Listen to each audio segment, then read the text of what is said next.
नमस्कार, आप देख रहे हैं न्यूज़ टुडे नेटवर्क।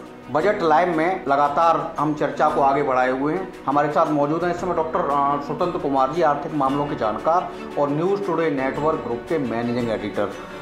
तमाम बिंदुओं पर हम इससे पहले तमाम चर्चा कर रहे थे। बजट में क्या राहत की उम्मीद और किस तरह के जैसे हालात हैं, सरकार क्या चुनावी साल में क्या कुछ खास पब्लिक को राहत देने जा रही है। सर, किस तरह के इनपुट सब आना शुरू हुए हैं? वित्त मंत्री जी ने अपना बजट भाषण अब शुरू किया है, किस तरह के इनपुट्स अभी तक हैं? सर देखिए, एक तो बहुत बड़ी चीज़ ये है, सामने निकल के आई है अभी लेटेस्ट अपडेट्स में कि जो फूड ग्रेन्स की सप्लाई है, खाद्यान्नों की सप्लाई जो है, उस पर अगले एक साल में सरकार 2 लाख करोड़ रुपए का खर्चा करने वाली है। तो जो कैपेक्स एक बहुत बड़ा अमाउंट है, 2 लाख करोड़ रुपए फूड सप्लाईज के ऊपर खर्च किए जाएंगे। और मैं आपको यहाँ पे बता दूं कि भारत में अगर आप बात करें सब्सिडीज़ की, तो फूड सब्सिडी और एग्रीकल्चर में फर्टिलाइज़र सब्सिडी सबसे बड़े सब्सिडीज़ हैं जो भारत सरकार देती है।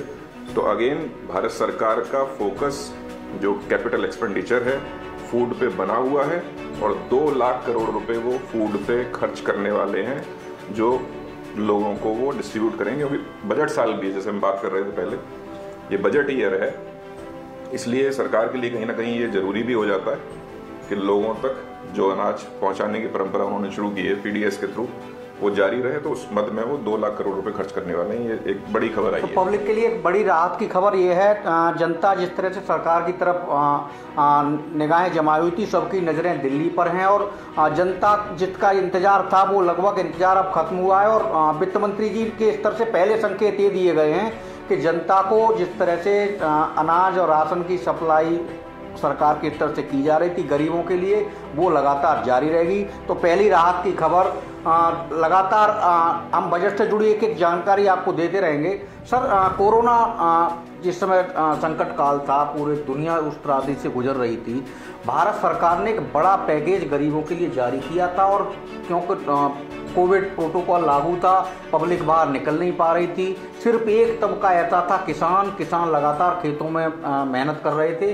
तमाम उस विपरीत परिस्थितियां, उन चुनौतियों का सामना करते हुए जनता घरों में कैद थी, लेकिन उसी जनता का एक जो पूरे अन्नदाता किसान, वो लगातार खेतों में काम कर रहा था। सरकार से उम्मीद, सर, कृषि सेक्टर को लेके हमेशा से एक लचीलापन सरकारों का रहता है, कृषि को लेके, किसानों को लेकर। अभी जनता के लिए राशन देने की लगातार वो क्रम जारी रहेगा सरकार के स्तर से। सर, किसानों के लिए क्या कुछ होने जा रहा है और किस तरह के संकेत हैं? किसानों के लिए भी बिल्कुल होने वाला है और उसके संकेत अब मिलने शुरू हो गए हैं, मैं आपको अभी बताता हूँ। लेकिन इस मामले में जो फूड सप्लाई वाला है, उसमें निर्मला सीतारमण जी ने कैटेगोरिकली ये बात कही है कि कोविड पैंडेमिक के दौरान उन्होंने 80 लाख लोगों को, 80 करोड़ लोगों को जो 28 महीने तक राशन दिया है, उस व्यवस्था को कंटिन्यू रखेंगे। तो ये कहीं ना कहीं पॉलिटिकल मजबूरियां भी होती हैं, क्योंकि चुनाव भी आने वाला है, तो वो भी ध्यान में रखना है। तो लेकिन ओवरऑल 2 लाख करोड़ रुपए का कैपिटल एक्सपेंडिचर बहुत बड़ी खबर है। इसके अलावा मैं आपको बताता हूं, सरकार संसद में इस समय बजट भाषण निर्मला सीतारमण जी के द्वारा दिया जा रहा है और कई तरह की पैकेज, कुछ विशेष राहत पैकेज, तमाम चुनौतियां, महंगाई। और लेटेस्ट खबर आ गई है कि जो प्रधानमंत्री आवास योजना है, उसमें जो बजट है वो 66% बढ़ाया गया है। तो प्रधानमंत्री आवास योजना में अब 69,000 करोड़ रुपए खर्च किए जाएंगे और इसमें भी कैपिटल एक्सपेंडिचर 33% बढ़ा है। 2014 के बाद से मोदी सरकार जिस तरह से देश केंद्र में काबिज हुई थी, जनता हर व्यक्ति को के सिर पर छत देने का सरकार ने वादा किया था और उस दिशा में लगातार सरकार के स्तर से प्रयास किए जा रहे हैं। डबल इंजन की सरकार उस दिशा में तेजी से कदम आगे बढ़ा रही है। दूसरी राहत की बड़ी खबर, सरकार प्रधानमंत्री आवास योजना, गरीबों को घर देने की जो योजना थी, उस पर और ज़्यादा बजट खर्चने जा रही है। सर, प्रधानमंत्री जी ने कहा है, स्पेशली पिछली बार जब बजट आया तो उन्होंने कहा था ये अमृत काल होने वाला है, आने वाले 25 साल। तो इस बार उन्होंने बजट शुरू किया तो शुरू में ही ये बात कही कि ये अमृत काल का पहला बजट है। तो अमृत काल का पहला बजट उनके हिसाब से और हम सभी के लिहाज से बहुत सिग्निफिकेंट है, क्योंकि भारत 100वें साल में पहुंच जाएगा 25 साल में।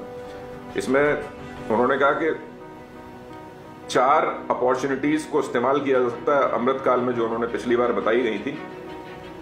जिसको भविष्य में इस्तेमाल करके भारत को आगे बढ़ाया जा सकता है। उन्होंने ये भी कहा कि जो डिजिटल पब्लिक इंफ्रास्ट्रक्चर है, जो डिजिटल इंडिया की बात आप करते हैं, वो एग्रीकल्चर में उस पर ज़्यादा जोर दिया जाएगा, उसे ओपन सोर्स बनाया जाएगा, यानी कि सबको सुलभ होगा। वो ऐसा नहीं कुछ कंपनियों के हाथ में हो जाए केंद्रित, सबको सुलभ होगा, ओपन स्टैंडर्ड होंगे और पब्लिक के वेलफेयर के लिए इस्तेमाल किया जाएगा। तो डिजिटलाइजेशन को कृषि में भी लाने की तैयारी हो रही है, ये भी एक बड़ी खबर है। बड़ा फैसला है सरकार का। कृषि सेक्टर को भी दुनिया की आधुनिक तकनीकों से जोड़ने के लिए सरकार लगातार प्रयास कर रही थी। किसानों को डिजिटल इंडिया में उस मुख्य धारा में शामिल करने के प्रयास किए जा रहे थे।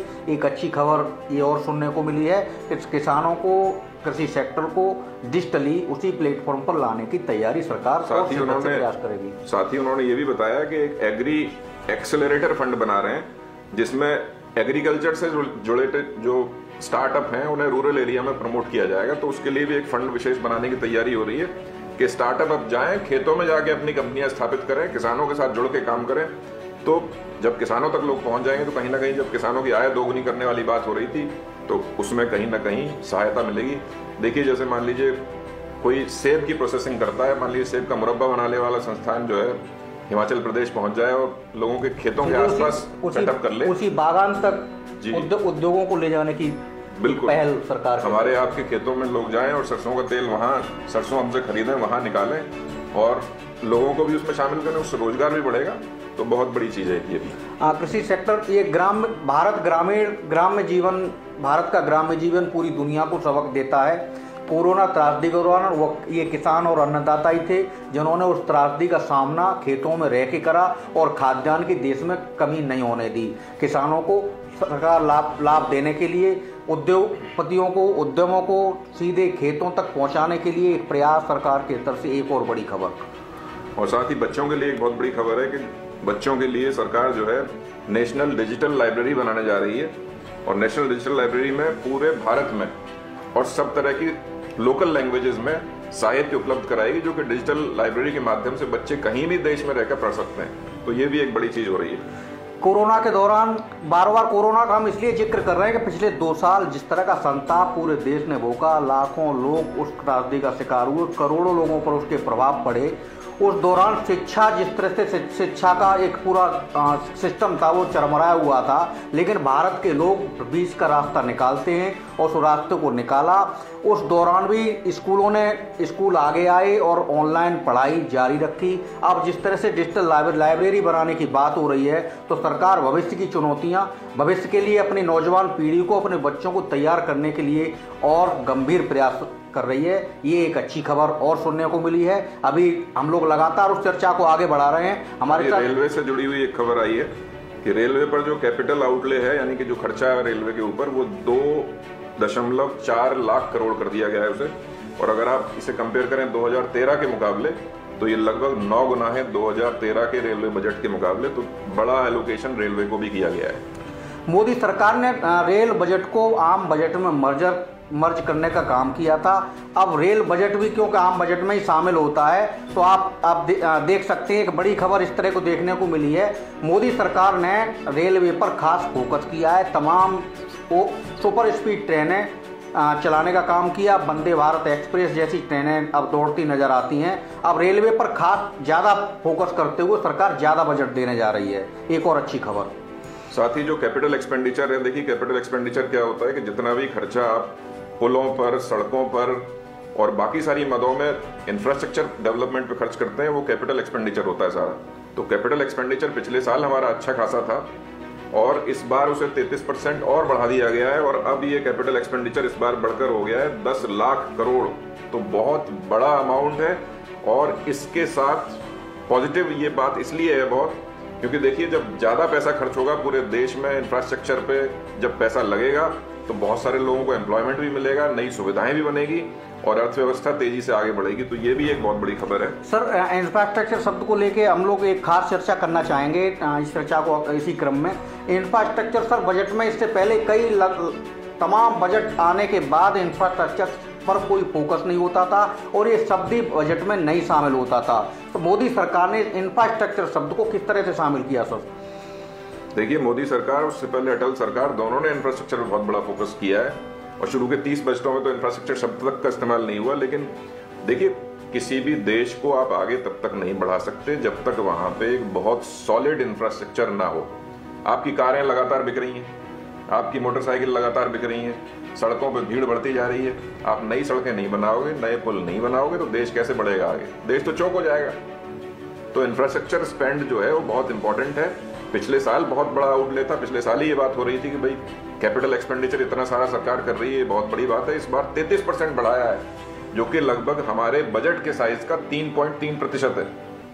तो बहुत बड़ी खबर है। मेरे ख्याल से अभी तक की सबसे बड़ी खबर यही है कि सरकार कैपिटल एक्सपेंडिचर को 33% बढ़ाकर 10 लाख करोड़ करने वाली है, जो बजट का 3.3% है। एनडीए सरकार की नेतृत्व करते हुए प्रधानमंत्री अटल बिहारी वाजपेयी जी ने अपने समय में देश में स्वर्णिम सड़कों का जाल बिछाने के लिए, हाईवेज को और मजबूत करने के लिए स्वर्णिम चतुर्भुज योजना लागू की थी। और उसके दूरगामी प्रभाव आज तमाम जो एक्सप्रेस वे और ये इस समय देश दुनिया भारत में दिखाई देते हैं विभिन्न हिस्सों में। बाद की सरकारों ने उस पर और काम किया।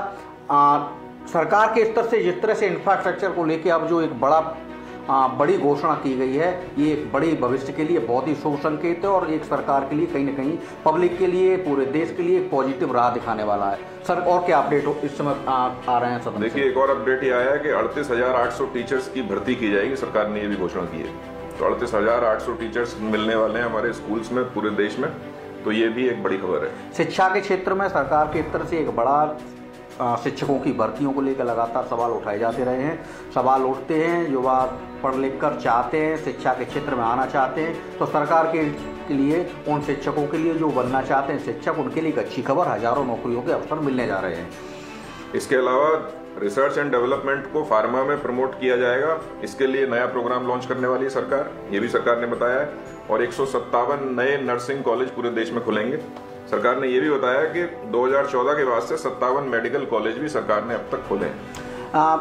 हेल्थ सेक्टर को लेके बार बार कोरोना का जिक्र इसलिए करना पड़ रहा है क्योंकि इसके बजट पर कहीं ना कहीं उसके प्रभाव देखे जा रहे हैं। कोरोना से उभरते हुए अब जिस तरह से हेल्थ सेक्टर पर सरकार ने कोरोना के समय भी और उसके बाद काम कर रहे हैं। फार्मेसी दवाओं का एक बड़ा बजट होता है, हर परिवार का एक दवा का एक बजट होता है, हर महीने का बजट होता है, सालाना बजट होता है।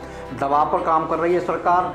फार्मा फील्ड में और तेज़ी से प्रयास किए जाएंगे।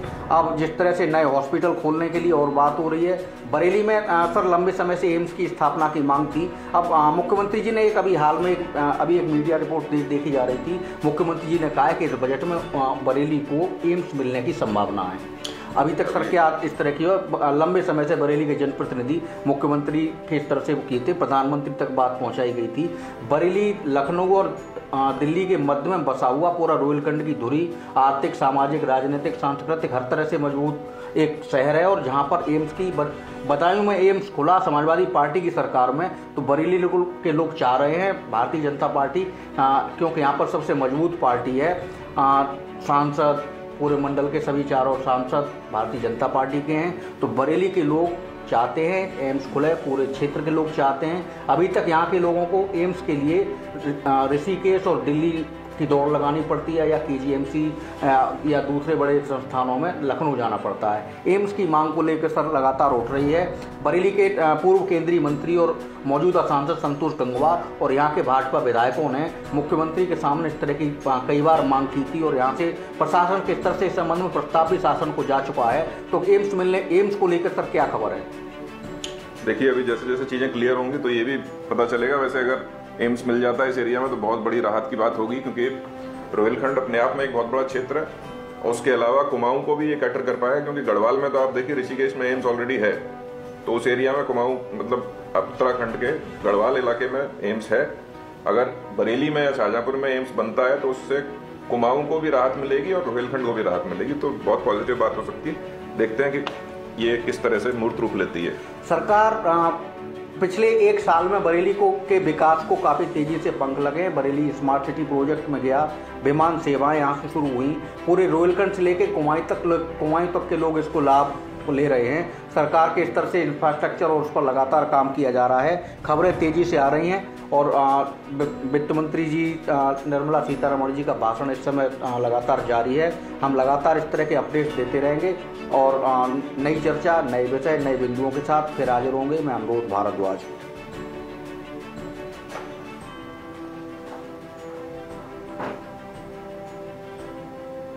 तो सर बीच बीच में सर छोड़